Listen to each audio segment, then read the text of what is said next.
2,10,000 টাকার বিনিময়ে আমি জাপানে টিএটিপি ভিসাতে এসেছিলাম 2023 সালে, আজ থেকে প্রায় 3 বছর আগে।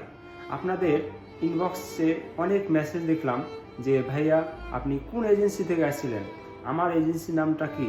আমি আজ এই বিস্তারিত আলোচনা করব, শেষ পর্যন্ত ভিডিওটি দেখতে থাকুন। আমি যখন জাপানে কোম্পানি সিলেক্ট হয় তখন আমার সেই এজেন্টের সাথে 5,50,000 টাকা চুক্তি হয়েছিল জাপানে আসার জন্য টিআইটিপি ভিসাতে। কিন্তু আমি 2,10,000 টাকার বিনিময়ে কীভাবে আসলাম, এর পিছনে বড় একটা ঘটনা রয়েছে। আমাদের কোম্পানিতে আমাদের ফ্লাইট হওয়ার 4 মাস আগে 4 জন বাঙালি ভাই সেম কোম্পানিতে জয়েন করেছিল। তারা আমাদের কোম্পানিকে এই বাংলাদেশের টাকার কথা জানিয়ে দিয়েছিল যে বাংলাদেশ থেকে আমাদের কাছে 5.5 লক্ষ থেকে 6 লক্ষ পর্যন্ত বাংলাদেশি টাকা নেওয়া হচ্ছে। কিন্তু আসলে এই টাকাটা কি জাপানিজ কোম্পানিরা বহন করে নাকি আমাদেরকে সম্পূর্ণ বহন করতে হয়। এই কথাটা শোনার পর জাপানের কোম্পানি, আমাদের কোম্পানি পুরাই হতাশ হয়ে গেছিল। কারণ নিয়ে আসা থেকে শুরু করে আমাদের যত টাকা খরচ হয় বাংলাদেশে আমাদের প্রসেসিংয়ের জন্য, সম্পূর্ণ জাপানিজ কোম্পানি, যে কোম্পানি আপনাকে সিলেক্ট করবে ওই কোম্পানি বহন করে। কারণ আমাদেরকে যে সিলেক্ট করেছিল ওই কোম্পানি বহন করেছিল আমাদের সব টাকা। কিন্তু বাংলাদেশে আমাদের কাছে এত টাকা নেওয়ার কারণ কি, তারা হতাশ হয়ে গেছিল। আসলে টিআইটিপি ভিসাতে বাংলাদেশের যে একটা সরকারি খরচ রয়েছে 1,80,000 টাকা, এর বেশি কিন্তু খরচ হয় না।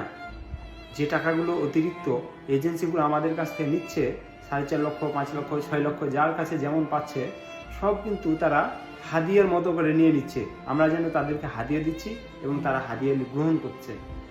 আসলেই কিন্তু এত টাকা টিআইটিপি ভিসাতে লাগে না।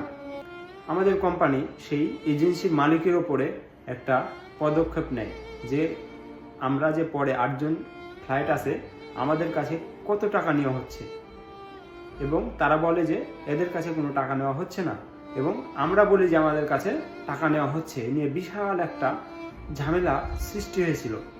তারপরে এজেন্সি মালিক পরে বিপদ বুঝতে পেরে আমাদেরকে নিয়ে একটা ইমার্জেন্সি মিটিংয়ের ব্যবস্থা করে।